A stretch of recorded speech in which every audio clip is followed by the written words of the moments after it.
तो पहला अध्याय जो खत्म होता है उसमें हमने देखा कि अर्जुन जी के और पांडव उनकी सेना एक तरफ और कौरवों की सेना दूसरी तरफ एकत्रित है और युद्ध होना शुरू होने वाला है। तो अर्जुन जी विषादग्रस्त हो जाते हैं क्योंकि वो अपने पूरे परिवारजनों को अपने सामने देख के बहुत दुखी हो जाते हैं। तो आगे देखते हैं, वो 4 कारण पहले दे चुके हैं। तो पहले अध्याय में पहला कारण ये कि करुणा, उन्हें बहुत दया है कि दूसरे लोग जो मारे जाएँगे, हमारी सेना के लोग भी मारे जाएँगे, तो उनको बहुत करुणा से भर गया उनका हृदय। दूसरा कारण वो ये देते हैं कि हे कृष्ण, अगर ये मेरा परिवार, यही लोग नहीं रहेंगे, तो हम ये राज्य मिलने की खुशी कैसे उसका सुख भोग पाएँगे। उसके बाद उन्होंने जो तीसरा कारण दिया, वो ये दिया कि हमें पाप लगेगा अगर हम इन लोगों को ऐसे मारेंगे कृष्ण, तो हमें बहुत पाप लगेगा। तो ये उनका तीसरा कारण था। चौथा कारण वो ये देते हैं कि जो कुल है उसका नाश होगा, क्योंकि आज जितने राजा यहाँ हैं, वो सब मारे जाएँगे, तो फिर आगे जाके कुल का नाश हुआ, तो जो आगे जो संतान आएगी, स्त्रियों का शोषण होगा। इस तरह से संतान जो आएगी वो धार्मिक नहीं रहेगी, पिंडदान नहीं करेगी। तो जब लुप्त पिंडोदका क्रिया, ऐसे बोलते हैं कि पिंडोदका क्रिया लुप्त हो जाएगी, तो जो पूर्वज हैं वो ऊपर के ग्रहों से नीचे गिर जाएंगे। तो इस तरह से अर्जुन जी 4 कारण देते हैं और अध्याय 1 के अंत में पूरी तरह से वो एकदम दुखी हो चुके हैं और वो कहते हैं आके कि हे कृष्ण, अब मैं ये युद्ध नहीं कर पाऊँगा। उनका जो गांडीव धनुष है, वो इतना उनका प्रसिद्ध धनुष, वो तक उनके हाथ से गिरने लगता है। तो यहाँ पे भगवान आगे उनको समझाना शुरू करेंगे, रहस्य बताना शुरू करेंगे। वो कहते हैं कि अर्जुन, तुम ऐसे तो बहुत समझदारी की बातें कर रहे हो, लेकिन तुम इतने महान योद्धा हो और इस तरह की बातों में दुखी हो रहे हो। ऐसे तो तुम्हारी बहुत समझदारी की बातें लग रही हैं, लेकिन जिस चीज़ के लिए तुम दुखी हो रहे हो, वास्तव में वो दुखी होने लायक चीज़ है ही नहीं। तो जो यहाँ पे भगवान को मधुसूदन कह के बुलाया गया है, मधुसूदन मतलब राक्षस मधु का वध करने वाले, वे बोलते हैं। तो उनका ये नाम यहाँ पे बड़ा खास है, क्योंकि अर्जुन जी के मन में विषाद रूपी जो दानव आ गया है, उससे वो ग्रस्त हो चुके हैं। उसका अंत भी भगवान कृष्ण करेंगे। आगे देखते हैं। अर्जुन जी की उलझन है, वो समझ नहीं पा रहे हैं कि मेरे लिए क्या रास्ता सही है, मैं युद्ध करूं या न करूं। तो ये जो उनकी उलझन है, समझ ना पाना कि क्या सही है, ये उनका 5वां कारण है युद्ध न करने के लिए। वो कहते हैं कि मैं अपने वरिष्ठों को, यहाँ पे भीष्म पितामह है, यहाँ पे द्रोणाचार्य है, मैं उनको कैसे मार सकता हूँ कृष्ण। वो ये तक कहते हैं कि कृष्ण, इससे बेहतर तो ये होगा कि मैं भीख मांग कर अपना गुजारा कर लूं, लेकिन इन लोगों से मैं कैसे लड़ूं। अगर मैं जीता तो वो भी मेरे लिए हार के ही समान होगी। एक समृद्ध राज्य या स्वर्ग में रहना, ये सब चीजें मुझे बिल्कुल भी संतुष्ट नहीं कर सकती। तो अपने कर्तव्य के बारे में वो बहुत भ्रमित हैं। आगे उनके भ्रम को दूर करने के लिए क्या सही कार्य है, ये भगवान उनको समझाएंगे। 7वें श्लोक में अर्जुन जी कृष्ण भगवान को अपने गुरु के रूप में मान लेते हैं। वो उनसे कहते हैं, कार्पण्य दोषोपहत स्वभाव, पृच्छामि त्वं धर्म सम्मूढ़ चेता, यत् श्रेयस्यान् निश्चितं ब्रूहि तन्मे, शिष्यास्तेहं शाधि मां त्वं प्रपन्नम्।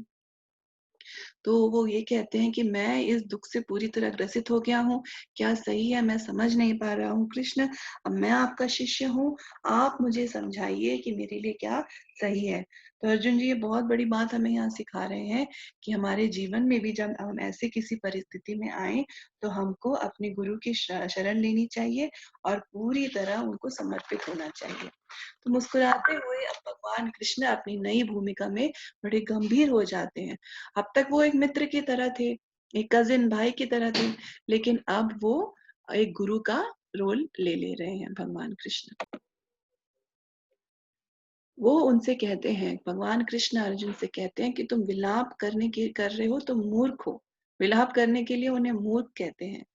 यद्यपि उनके वचन धर्म और राजनीति के अनुसार सत्य थे, लेकिन उनको समझाते हैं कि धर्म और राजनीति से भी ऊपर है तुम्हारा जो इस वक्त कर्तव्य है। भौतिक समस्याओं के लिए आध्यात्मिक समाधान की आवश्यकता है, ताकि हम जड़ से परेशानियों को खत्म कर सकें। हमें दुःख से मुक्त करने के लिए भगवान ज्ञान देते हैं। तो इस प्रॉब्लम का सॉल्यूशन तो ढूँढना है, लेकिन उससे पहले ये समझना बहुत ज़रूरी है कि हम वास्तव में हैं कौन? हम एक्चुअली कौन हैं? हम सभी अनादि काल से आत्माएँ हैं।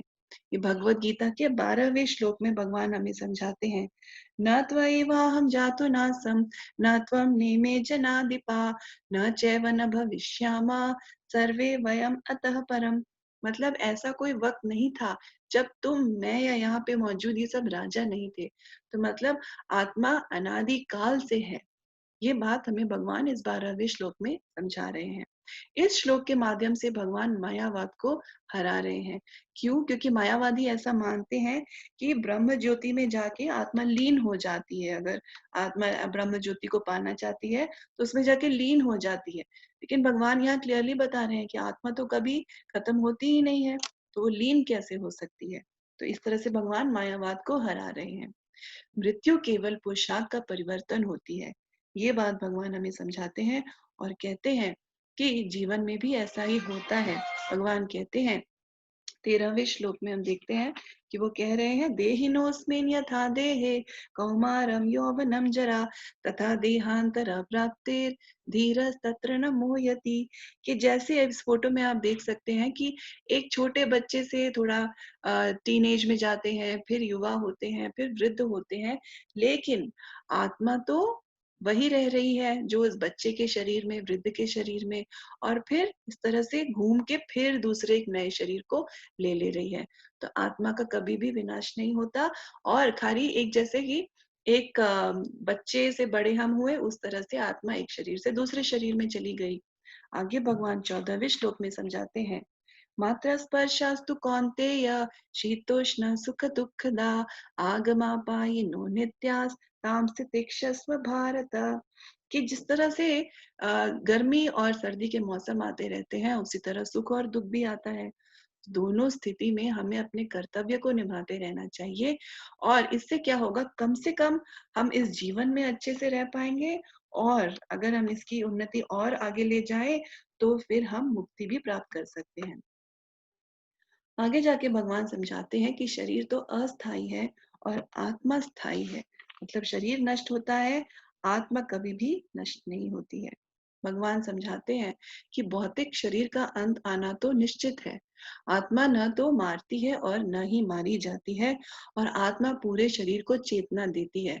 तो जो आत्मा है, वो हमारे शास्त्र समझाते हैं कि वो हमारे हृदय में स्थित है, और हृदय ही है जो पूरे शरीर में रक्त का संचार करता है, और जहाँ-जहाँ रक्त पहुँचता है, वहाँ-वहाँ ही चेतना रहती है।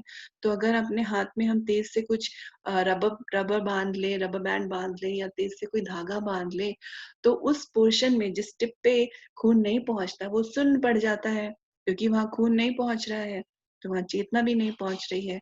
तो ये है, वो रक्त के संचार से है, और वो रक्त का संचार आत्मा की शक्ति से हो रहा है।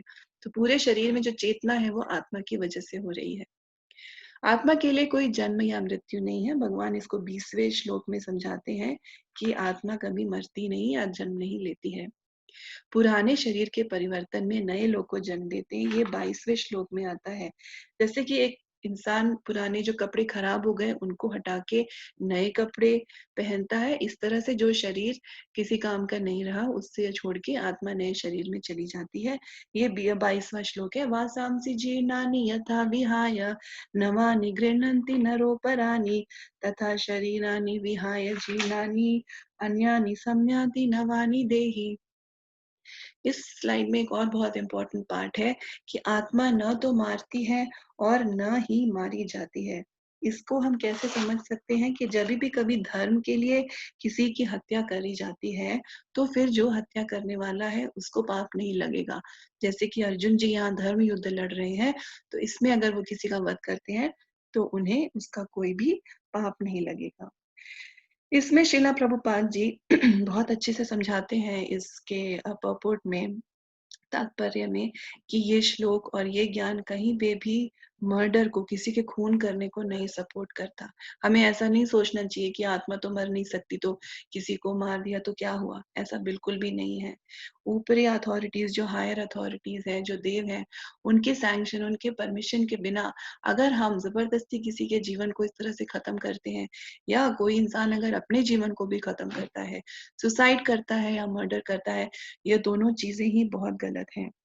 ये सिर्फ हमें इसलिए समझाया जा रहा है कि अगर कोई मरणासन है, एकदम मरने के कगार पे है, तो अगर उस इंसान की मृत्यु होती है तो हम समझ सकें कि एक्चुअली शरीर गया है, आत्मा तो दूसरे शरीर में अब तक चली गई होगी। तो यहाँ पे भगवान हमको बहुत अच्छे से समझा रहे हैं कि अगर धर्म के लिए अर्जुन किसी की हत्या करेंगे, तो उनको उसका पाप नहीं लगने वाला। इसका एग्ज़ाम्पल हम अपने जीवन में भी देख सकते हैं, जैसे कि एक कोई जज है जो अपराधी को फांसी की सज़ा सुनाता है, तो जज को इसका पाप नहीं लगेगा, क्योंकि उस अपराधी ने कुछ गलत काम किया जिसका उसको फल मिला, तो उसको फांसी की सज़ा दी गई। और जैसे डॉक्टर सर्जरी करता है, वो अपने पेशेंट के शरीर को काटता भी है, लेकिन उससे डॉक्टर को कोई पाप तो नहीं लगेगा, क्योंकि वो एक्चुअली अपने पेशेंट को ठीक करने के लिए ऐसा कर रहा है। और भगवान, और इसको हम अपने, जैसे कि आर्मी है हमारे, हमारे सैनिक हैं, वो भी जब किसी धर्म के लिए किसी को मारते हैं तो उनको तो फांसी नहीं लगाई जाती है, लेकिन ये सिर्फ धर्म की स्थापना के लिए होना चाहिए। आगे जाके भगवान समझाते हैं कि कोई भी तलवार, आग, पानी या हवा आत्मा को नष्ट नहीं कर सकती। कोई भी ऐसा शस्त्र, हवा का, पानी का, आग या कोई तलवार आत्मा को कभी भी नष्ट नहीं कर सकती। आत्मा अदृश्य है, अकल्पनीय और अपरिवर्तनीय है।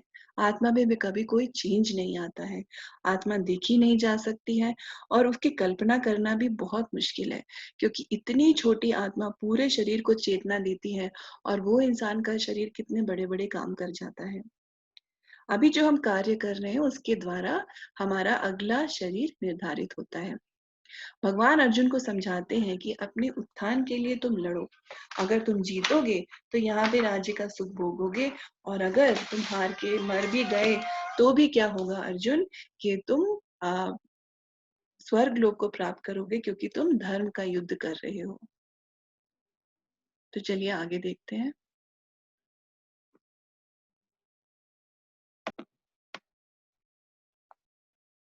तो आगे देखते हैं भगवान और कैसे समझा रहे हैं। विलाप का कोई कारण नहीं, भगवान उनको समझाते हैं, और भगवान अब अलग-अलग एंगल से अर्जुन जी को समझाने की कोशिश करेंगे, ताकि कोई भी आर्गुमेंट ऐसा ना बाकी रह जाए। तो भगवान कहते हैं कि विलाप का एक्चुअली कोई कारण नहीं था। वो कहते हैं कि अगर तुम ये सोचते हो कि आत्मा जीती है और फिर हमेशा के लिए मर जाती है, जैसा कि बौद्धों और नास्तिकों का सोचना है, तो वो बोलते हैं कि ऐसा अगर तुम सोचते हो तो फिर तो शरीर खाली केमिकल से बना है, रसायनों से बना है। उसका अगर नाश हुआ तो क्या बड़ी बात है। जन्म और मृत्यु तो अटल है, ये तो आएगी ही। शरीर अव्यक्त, प्रकट और फिर अव्यक्त होता है। मतलब पहले जब आत्मा शरीर लेने वाली होती है तब शरीर अव्यक्त है। फिर जब आत्मा शरीर में चली जाती है तो उस वक्त शरीर व्यक्त होता है, और फिर मृत्यु के पश्चात फिर अव्यक्त, फिर उसके बाद व्यक्त, ऐसे होता रहता है। अव्यक्त और प्रकट होता रहता है। इन सब चीजों में ये ज्यादा जरूरी है कि हम अपने कर्तव्य को निभाएं और विलाप न करें। आगे भगवान समझाते हैं कि आत्मा सभी के लिए अद्भुत है। दोनों महान और छोटे शरीर में, कोई बहुत बड़ा हाथी है, वेल है, ऐसे में भी आत्मा है, और बहुत छोटे से कीटाणु और बहुत छोटी चींटी, इन सब में भी आत्मा है, इसलिए बहुत अद्भुत है। लेकिन इसको समझने के लिए क्या ज़रूरी है कि हम तपस्या करें। इंद्रिय तृप्ति में अगर हम लगे रहेंगे तो हम ढंग से आत्मा को, इस ज्ञान को नहीं समझ पाएँगे। इसीलिए हम देखते हैं कि आज लोगों के लिए इस ज्ञान को समझना बहुत कठिन है, क्योंकि हर कोई खाली सेंस ग्रैटिफिकेशन या इंद्रिय तृप्ति में ही लगा हुआ है। सही ज्ञान के माध्यम से हम आत्मज्ञान को पा सकते हैं। जब हम सही ज्ञान को फॉलो करेंगे, जो हमारे गुरुजन हमको समझाएंगे, तो हम आत्मज्ञान को प्राप्त कर सकते हैं। और भगवत गीता हमें आत्मा, परमात्मा और उनके संबंधों का ज्ञान बहुत अच्छे से समझाएगी। कृष्ण को महान तपस्या और आत्म संयम के बाद ही स्वीकार किया जा सकता है। हम अपने पे संयम रखें, तपस्या में रहें, तो ही हम भगवान को समझ सकते हैं। लेकिन अगर कोई शुद्ध भक्त हम पे दया करे, तो उस माध्यम से हम बड़ी आसानी से इस ज्ञान को समझ सकते हैं, और तभी हमारा जीवन सफल होता है। आत्मा को समझने के विभिन्न तरीके हैं, जैसे कि ज्ञान योग, कर्म योग, अष्टांग योग और भक्ति योग। अब समझें कि ये सब क्या है। ज्ञान योग वो है जिसमें इंद्रियों को वैराग्य द्वारा नियंत्रित किया जाता है, लेकिन इसमें बहुत से बहुत हम आत्मा के ही ज्ञान को समझ पाते हैं। जैसे कि हम संन्यास लेके कहीं दूर चले जाएं, इंद्रियों को बिल्कुल वस्तुओं से दूर करें, तो वो ज्ञान योग है। कर्म योग क्या है कि जब हम अपने काम करते रहें, लेकिन उसका रिजल्ट, उसका फल भगवान को समर्पित करते रहें, निस्वार्थ भावना से कार्य करें। अष्टांग योग क्या होता है, जिसमें यम, नियम, सांस पे नियंत्रण, ये सब होता है। भक्ति योग क्या होता है, वो इस योग के लिए सबसे आसान तरीका है। इसमें हमें क्या करना है कि हमको ये समझना है कि हम आत्मा है और ये शरीर से अलग है। आस्था को दृढ़ करते हुए हमको भगवान में अपने मन को लगाना है। सबसे आसान तरीका इसके लिए हरे कृष्ण महामंत्र का जप है, जो भगवान चैतन्य महाप्रभु ने हमें इस युग के लिए दिया है। इसमें उनकी कृपा है, और उनकी कृपा से हरे कृष्ण महामंत्र का जप करने से हम भक्ति योग के रास्ते पे चल सकते हैं और आत्मज्ञान बड़ी जल्दी प्राप्त कर सकते हैं। ये सारे जो भगवान बता रहे हैं ना, ये भौतिकवादी दृष्टिकोण से सारी बातें बता रहे हैं। वो अर्जुन से कहते हैं कि तुम क्षत्रिय हो, तो तुम्हारा कर्तव्य है कि तुम युद्ध करो, धर्म के लिए लड़ाई करो, स्वर्गीय ग्रहों की ओर तुम्हें ले जाएगा ये। अपना कर्तव्य पालन अगर नहीं करोगे तो तुम पाप करोगे। एक महान सेनानी के रूप में तुम अपनी प्रतिष्ठा खो दोगे, और अब एक जो बहुत ही स्वाभिमानी और सम्मानी व्यक्ति है, उसके लिए तो अपमान मौत से भी बदतर है। तो अर्जुन जी तो बहुत ही प्रसिद्ध और बड़े महान योद्धा थे। तो भगवान उनको समझाते हैं कि अगर तुम युद्ध छोड़ोगे तो लोग तुम्हारी दया को नहीं समझेंगे। वो सोचेंगे कि तुम कायर हो, और इसलिए तुम युद्ध छोड़ के चले गए हो। तुम धर्म के लिए अगर युद्ध करोगे तो वो तुम्हें ऊपर ले जाएगा। अगर तुम धर्म नहीं करोगे, युद्ध नहीं करोगे, तब तुम्हें पाप लगेगा। ये धर्म युद्ध करने से अर्जुन तुम्हें पाप नहीं लगेगा। तो ये एक्चुअली भौतिक तरीका है सोचने का कि हमने जो कर्म किया उसके फलों को हम एंजॉय करें, लेकिन फिर भी भगवान इसको समझा रहे हैं ताकि अगर कोई इस दृष्टि से भी देखे तो भी उसको कभी अपने कर्मों का त्याग नहीं करना चाहिए, किसी कारण के लिए कर्तव्य। अब भगवान क्या कर रहे हैं, आत्म साक्षात्कार और शाश्वत जीवन के बारे में बता रहे हैं। जैसे कि गर्मी और सर्दी के मौसम को सहन करते हुए भी हम अपने काम थोड़ी ना छोड़ते हैं। तो इसलिए भगवान समझा रहे हैं कि जो ड्यूटी है, जो कर्तव्य है, उसको तो तुम निभाते ही रहो, चाहे सुख आए या दुख आए, अपने कर्तव्य को करो। अब आत्म साक्षात्कार और शाश्वत जीवन के ज्ञान के बारे में बता रहे हैं। इससे क्या होगा, कम से कम उच्च भौतिक जीवन तो मिलेगा ही मिलेगा। आगे देखते हैं। कर्म योगी के रूप में कर्तव्य ना, कर्म योगी का कैसे कर्तव्य होता है, इसमें भगवान आगे समझा रहे हैं। 40वां श्लोक है, बहुत ही प्यारा श्लोक है। नेहा विक्रम नाशोस्ति प्रत्यवायो न विद्यते स्वल्पमप्यस्य धर्मस्य त्रायते महतो भयात्। जो ये भक्ति के मार्ग में हम प्रयास करते हैं, इसमें कोई हानि नहीं, कोई भी लॉस हमारा नहीं होता है, और हम नीचे नहीं गिरते। और इस पथ पर की गई थोड़ी सी भी प्रगति हमें महान भय से हमारी रक्षा कर सकती है। वो महान भय क्या है कि अभी हमें यह मनुष्य जीवन मिला है, और अगर हमारा यह मनुष्य जीवन चला जाए, हम निचली योनियों में गिर जाएं, जानवरों की योनियों में चले जाएं, या जो हेल है, जो हेलिश प्लैनेट जिनको कहते हैं, नर्क के जो ग्रह हैं, वहां चले जाएं, इससे हमारी रक्षा होती है। थोड़ी भी अगर हमने भक्ति के मार्ग में प्रगति की, तो वो हमेशा हमारे साथ रहती है। इसके लिए जरूरी है, बहुत है। जो 41 श्लोक में भगवान कहते हैं कि व्यवसायत्मिका बुद्धिर, मतलब हमें अपने उद्देश्य में दृढ़ रहना चाहिए, अपने मन को इधर उधर भटकाना नहीं चाहिए। ये बहुत ज्यादा जरूरी है। हमें अपने सभी धर्म और कर्तव्य निभाने चाहिए, लेकिन ये याद रखना चाहिए कि हमारा उद्देश्य आध्यात्मिक प्रगति है। इस बात को हमेशा ध्यान रखना चाहिए। ये बहुत बड़ी समझने की बात है कि वेदों का उद्देश्य एक्चुअली क्या है। वेदों के उद्देश्य को नहीं जानते हुए भौतिकतावादी इस संसार, इस जीवन और अगले में केवल सांसारिक संतुष्टि चाहते हैं। वो आध्यात्मिक जीवन तक अपने आप को पहुंचा ही नहीं पाते हैं। लेकिन कर्म योग या बुद्धि योग द्वारा हम वेदों के सार को, वेदों का जो एक्चुअल एम है, उसको समझ सकते हैं, संतुष्ट करते हैं। वेदों के सभी उद्देश्यों को हम पूरा कर सकते हैं।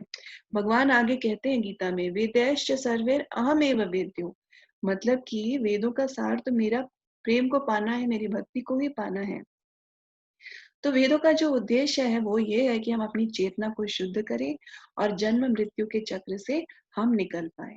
ओके, तो ये भगवान हमको समझाते हैं कि हमें कृष्ण को जानना है और वही वेदों के स्रोत हैं। तो ये वेदों का सबसे इम्पोर्टेंट चीज जो हमें समझने वाली है। खाली उसके जो कर्म कांड में हमको फंस के नहीं रह जाना है, अपनी चेतना को आगे बढ़ाना है। आगे देखते हैं, एक कर्म योग की चेतना क्या है? आत्मज्ञान के साथ क्रिया, मतलब वो काम सारे करता है, लेकिन वो आत्मज्ञान के साथ करता है कि मैं आत्मा हूँ और मेरे प्रभु हैं और मैं ये सारी काम उनकी सेवा के रूप में कर रहा हूँ। कर्म करने का अधिकार हमें दिया है, लेकिन परिणामों में हमें संलग्न अटैच नहीं होना है। खुद को कर्ता नहीं समझना है और बहुत बड़ी बात, आलस नहीं रखना है। काम करने के परिणामों में समभाव रखना, इसी को योग कहते हैं। तो ये 47 श्लोक बहुत फेमस है, आप सबने ये जरूर सुना होगा, शायद आपको याद भी हो। कर्मण्येवाधिकारस्ते मा फलेषु कदाचन मा कर्म फल हेतुर्भुर् मा ते संगोस्त्व कर्मणि। मतलब कि हमें अपना काम करने का अधिकार है, लेकिन इस पे जो रिजल्ट आएगा, फल की इच्छा के बिना हमको काम करना है, वो तो हमें भगवान देंगे। कर्मयोग के परिणाम क्या है, ये देखते हैं। भौतिक परिणामों से हमें मुक्त कराता है, हमें सभी दुखों से मुक्त कराता है। ज्ञानी की तुलना में ये रास्ता आसान है, क्योंकि ज्ञानी क्या कर रहा है, अपनी इंद्रियों को विषय वस्तु से दूर कर रहा है। लेकिन भक्त क्या कर रहा है, वो अपनी इंद्रियों को भगवान की सेवा में लगा रहा है। तो इस तरह से ये रास्ता ज्यादा आसान है। ज्ञानी जो है वो कामों को छोड़कर बैठा है, लेकिन इंद्रियां तो उसकी अभी भी एक्टिव है, मन अभी भी एक्टिव है। कर्म योग का रास्ता इसीलिए ज्यादा आसान है, क्योंकि इंद्रियां बिजी कर दी जाती हैं, तो वो इधर उधर भटकेंगी नहीं। आगे देखते हैं, ईश्वर को समझने का मार्ग प्रशस्त करता है और उनके प्रति समर्पण लाता है। फलदायक परिणामों के लिए सभी वैदिक अनुष्ठानों के प्रति उदासीनता और दिव्य चेतना। तो जो कर्म योगी है, उसका रास्ता भगवान की तरफ, उसका रास्ता बड़ा ही अच्छे से प्रशस्त हो रहा है, स्ट्रांगली वो उस रास्ते पे आगे बढ़ पा रहा है। खाली फलदायक परिणामों को करने के लिए जो एक्टिविटीज है, कर्म कांड वगैरह, इन अनुष्ठान, इन सब से वो दूर है और उसकी चेतना बहुत दिव्य है। आगे भगवान समझाते हैं कि वो व्यक्ति जो ईश्वरीय चेतना में है, उसके लक्षण क्या है। उसने अपने मन पर काबू पा लिया है, क्योंकि मन भटका के ऐसे कार्य कराता है जिससे कि हम भौतिक भोग की इच्छा लाते हैं, फिर कई काम करते हैं और इस जन्म मृत्यु के चक्कर में फंसते हैं। अति आसक्ति, भय और क्रोध से हमें मुक्त हो जाते हैं। जो इंसान ईश्वरीय चेतना में है, वो अच्छाई और बुराई से अप्रभावित रहता है, न तो प्रशंसा न ही तिरस्कार में फंसता है, और वो ज्ञान पे स्थिर है। मन पे काबू पाना बहुत ही कठिन है, ये बहुत ही मुश्किल है, और ये तभी हो सकता है जब हम भगवान की कृपा प्राप्त करें, तभी हम ये पा सकते हैं। तो यहाँ भगवान बताते हैं कि अति आसक्ति नहीं करनी है। आसक्ति होती है, हमें अपने परिवारजनों से, सब लोगों से अटैचमेंट तो होता ही है, ओवर अटैचमेंट नहीं लाना है, उसमें हमको बैलेंस लाना है। और भय से मुक्ति कैसे होती है, क्योंकि हम जानते हैं कि कृष्ण हमेशा हमारे साथ हैं, तो इसलिए हम भयहीन हो जाते हैं, भय से मुक्त हो जाते हैं। क्रोध से मुक्ति क्यों आती है? क्रोध कब आता है? जब हम हमारी कोई इच्छा पूरी नहीं होती है, जब कोई इंसान हमारी इच्छा पूर्ति के बीच में आता है, तो हमें क्रोध आता है। लेकिन जो भक्त है, जिसकी ईश्वरीय चेतना है, वो क्रोध से मुक्त है, क्योंकि वो इच्छाओं से मुक्त है, और इसलिए वो अच्छाई और बुराई से अप्रभावित है। ये सब बातें 54, 56, 57 श्लोक में भगवान ने बताई है। आगे जाके ईश्वरीय चेतना के लक्षण में भगवान एक कछुए का एग्जाम्पल देते हैं, कि जैसे कि कभी कोई खतरा होता है तो कछुआ अपने हाथ, पैर और अपने सिर को भी अंदर कर लेता है। इसी तरह जो भक्त है, जब कोई ऐसी चीज देखने वाली होती है जो कि उसको नहीं देखनी चाहिए या सुननी नहीं चाहिए, तो वह अपनी इंद्रियों को उनसे बहुत आसानी से दूर हटा लेता है, और जरूरत जब उनके भक्ति के कार्य है, तो वो अपनी सारी इंद्रियों को लगाता है। उच्च स्वाद के कारण उच्च चेतना में स्थित होता है, क्योंकि उसने वो हायर टेस्ट, उच्च स्वाद पा लिया है, इसलिए वो छोटी ये गलत कामों में नहीं लगता, क्योंकि उसको पता है इन सब चीजों में कोई खुशी नहीं है। खुशी तो एक्चुअली भगवान की भक्ति में है। ये हम सब जानते हैं कि इंद्रियाँ बहुत मजबूत हैं और समझदार से समझदार व्यक्ति को भी भ्रमित कर सकती है। इसलिए हम देखते हैं बहुत से प्रसिद्ध लोग हैं जो कि ऐसे कार्य कर डालते हैं जो कि उनके पूरे जो प्रसिद्धि है और उनके गौरव को नीचे ले आती है। क्यों? क्योंकि इंद्रियाँ बहुत मजबूत हैं और इंसान को बहुत भ्रमित कर सकती हैं। कृष्ण के साथ संबंध में इंद्रियों को नियंत्रित करना आसान है। जब हम भगवान के साथ संबंध में होते हैं तो हम इंद्रियों को नियंत्रित ज्यादा आसानी से कर पाते हैं, क्योंकि हम अपनी सारी इंद्रियों को काम में लगा दे रहे हैं, उनको खुला नहीं छोड़ रहे, तो उनको नियंत्रित करना आसान है। ज्ञान के मार्ग में कठिनाई है क्योंकि हमको काम छोड़ के बैठना है, बट मन तो फिर भी एक्टिव है, इंद्रियां फिर भी एक्टिव है, इसलिए ये रास्ता थोड़ा मुश्किल है। ये सब बातें हम श्लोक 58 से 61 में समझ रहे हैं। अब आगे देखते हैं कि भौतिक चेतना में कोई कैसे गिरता है। इंद्र संतुष्टि पर पहले विचार करना, पहले कोई ऐसा विषय वस्तु आएगा जिसपे हमको अट्रैक्शन आएगा तो हम उसके बारे में सोचने लग जाते हैं, सोचते हैं, फिर हमें उससे लगाव होता है। लगाव बहुत स्ट्रांग होता है तो फिर वो वासना में बदल जाता है, काम में बदल जाता है। जब ये वासना संतुष्ट नहीं होती तो इंसान को क्रोध आता है। क्रोध बढ़ा के हमारी बुद्धि को भ्रमित करता है, भ्रम का कारण बनता है, और इससे हमारी जब मति भ्रम हो जाती है तो हमारा आत्मज्ञान चला जाता है, बुद्धि खो जाती है और व्यक्ति माया में गिर जाता है। ये सब बातें हम 62 और 63 में श्लोक में समझते हैं। हम ये भूल जाते हैं कि हम एक्चुअली हैं कौन। हम आत्मा है, शरीर नहीं, और माया में चले जाते हैं। माया क्या है? जो एक्चुअली सच्चाई नहीं है। और गुस्सा हमें आया तो गुस्से से हम गलत काम भी कर लेते हैं, और हमें इसलिए जो स्टार्टिंग कहाँ हो रही है, वो इंद्रिय संतुष्टि से स्टार्टिंग हो रही है, इंद्रिय संतुष्टि के विचार से। किया भी नहीं हमने इंद्रिय को तृप्त, खाली उसके बारे में विचार किया। इसीलिए हमें समझना है कि जिस समय हमारे मन में कोई गलत विचार आए, हमको उसी वक्त उसको रोकना है। नहीं तो वो विचार कब लगाव और वासना में बदल जाएगा, फिर उससे क्रोध और बुद्धि भ्रम, बुद्धि का नाश हो जाना, ये सब आ जाएगा। इसलिए जैसे ही गलत विचार आए, हमको उसी वक्त उसको रोकना है। अब जरा समझे कि हम माया से पार कैसे पा सकते हैं। स्वतंत्रता के नियामक सिद्धांत दिए गए हैं, जैसे हमें जो थोड़ी इंडिपेंडेंस है उसके लेकिन कुछ रूल्स भी हैं, नियम भी हैं।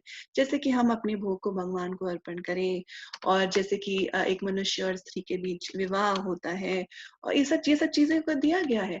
लेकिन उस विवाह के बाद हम कोई गलत संबंध न रखें, हम जुआ न खेलें, हम नशा न करें, इस तरह के हमको नियम बताए गए हैं। इससे क्या होता है कि हमारी इंद्रियां नियंत्रित होती हैं। और जैसे कि एक नाव हो और बहुत तेज हवा चले तो उससे वो नाव बह जाती है। तो जो हमारी अस्थिर इंद्रियां हैं वो उस हवा की तेज झोंके की तरह है, तो वो हमारे इस शरीर और मन की नाव को बहा न ले जाए, इसके लिए बहुत जरूरी है कि हम नियम पालन करें। जैसे कि जप करना, ग्रंथ पढ़ना, भगवान को भोग लगाना। इससे क्या होता है कि जो बहती हुई नाव रुकती है, हम उस नाव को रोक पाते हैं, इंद्रियों को नियंत्रित कर पाते हैं। सभी इंद्रियों को भगवान की सेवा में लगाएं तो उससे हमारी इंद्रियां नियंत्रित होती हैं। कृष्ण चेतना में हमको सच में संतुष्टि मिलती है। जब हम भगवान के बारे में जानते हैं, उनकी सेवा में अपने आप को लगाते हैं, तो हम वास्तव में संतुष्टि पा सकते हैं, पारलौकिक और स्थिर बुद्धि प्राप्त कर सकते हैं, आध्यात्मिक बुद्धि बुद्धि प्राप्त कर सकते हैं। ये हमें प्रेम, संतुष्टि, शांति, ये सब दिलाता है, और हम जो ये डिस्टर्ब फील करते हैं ना, वो सब हम नहीं फील करेंगे। आगे चलते हैं। संलग्न भौतिकवादी और आध्यात्मवादी दिन और रात जैसे हैं। मतलब जो एक भौतिक चीजों में इंसान लगा हुआ है और जो अध्यात्म में लगा हुआ है, उनमें उतना ही अंतर है जितना कि दिन और रात में होता है। और आगे 70 श्लोक में भगवान बताते हैं कि भक्त का मन तो सागर की तरह है। जैसे सागर क्या है, उसमें कई नदियां आके मिलती हैं, लेकिन सागर अपनी जो सीमा है उसको पार नहीं करता है। इसी तरह से इच्छाएं, इच्छाएं जो है वो नदी की तरह हैं। वो भक्त के मन में आती हैं, लेकिन भक्त उनके एक बाउंड्री बना के रखता है, अपने आप को नियंत्रित रखता है। झूठे अहंकार और अधिकार से हमको मुक्ति मिलती है, आंतरिक रूप से जुड़ाव नहीं। हम जो काम करते रहते हैं, भक्त सक्रिय है लेकिन शांतिपूर्ण रहता है, अंदर से अटैच नहीं रहता है। और ऐसा भक्त मृत्यु के समय भगवान के राज्य में प्रवेश कर सकता है। झूठा अहंकार और अधिकार हमें से हम अगर मुक्त होते हैं, ये बहुत बड़ी बात होती है, क्योंकि हम देखते हैं आजकल कितनी बड़ी सारी प्रॉब्लम्स होती हैं जस्ट ईगो की वजह से। तो जो भक्त है, अगर वो भक्ति में लगा हुआ है, भक्ति में काम करता है, तो वो इन सब चीज़ों से दूर रहता है और मृत्यु के बाद भगवत धाम प्राप्त करता है।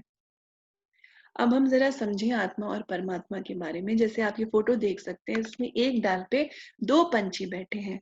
एक पंछी जीव है, आत्मा, और दूसरा पंछी परमात्मा है। परमात्मा हमेशा आत्मा के साथ रहते हैं, वो कभी उसका साथ नहीं छोड़ते हैं। वो हमारे सबसे परम मित्र हैं।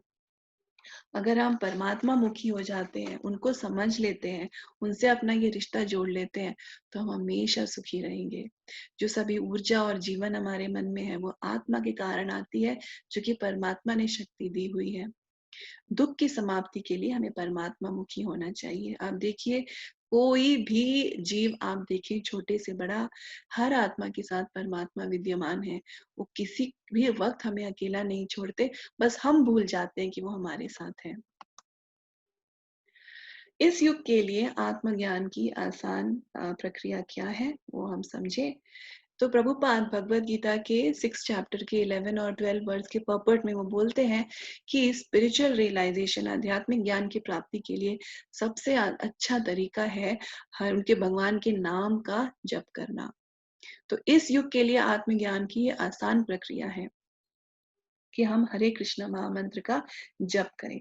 ये सबसे अच्छा तरीका है और भगवान चैतन्य महाप्रभु ने खुद दिया है, तो इसमें उनकी शक्ति भी है। अगर हम कर्तव्य नहीं करेंगे तो उसके बहुत सारे बुरे प्रभाव हैं, जैसे भगवान ने बताया है। बदनामी और गिरावट, मतलब जो हमारा लेवल है चेतना का, वो गिर जाता है। आलोचना के कारण संकट आ सकता है, इसलिए कर्तव्यरत हमेशा रहना है। आत्मज्ञान के लिए हम हरे कृष्ण महामंत्र का जप करें। इस युग में भगवत गीता के सिद्धांतों का आसान अभ्यास। भगवान चैतन्य के रूप में कृष्ण की उपस्थिति, वो भगवान स्वयं आए। उनकी मनोदशा और कृपा, वो बड़े ही कृपालु, उनका मन बहुत कृपा और दया से भरा है। इसीलिए हरे कृष्ण महामंत्र का जप करना उन्होंने हमें बताया। इससे भगवत गीता और श्रीमद् भागवतम का हम पाठ करें।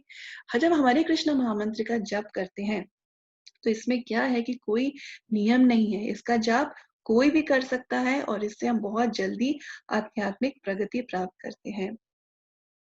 सारा ज्ञान, सुख, जीत सब हमको मिलेगी भगवत गीता के इस ज्ञान से। हमें भगवान के साथ अपने संबंध को बनाना है। इसके लिए हमें भगवत गीता पढ़ना और समझना बहुत ज़रूरी है। और जैसा कि हमने कल भी ये बात की थी कि जब हम हरे कृष्ण महामंत्र का जप करते हैं, तो जो ये भगवत गीता का ज्ञान है, उसको समझना हमारे लिए बहुत आसान हो जाएगा। हमारी बुद्धि, हमारी चेतना सब नियंत्रित रहेगी और हम इस ज्ञान को अच्छे से समझ पाएँगे। तो ये एक 13वां श्लोक है, उसको हम सब याद करने की कोशिश करते हैं।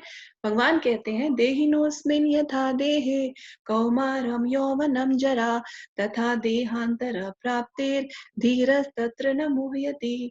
इसका मतलब है, जिस प्रकार शरीरधारी आत्मा इस वर्तमान शरीर में बाल्यावस्था से तरुणावस्था में और फिर वृद्धावस्था में निरंतर अग्रसर होता रहता है, उसी प्रकार मृत्यु होने पर आत्मा दूसरे शरीर में चला जाता है। धीर व्यक्ति ऐसे परिवर्तन से मोह को प्राप्त नहीं होता। तो आप सबका बहुत-बहुत धन्यवाद, जो आपने इस सेशन को सुना, इसको अटेंड किया। हरे कृष्णा।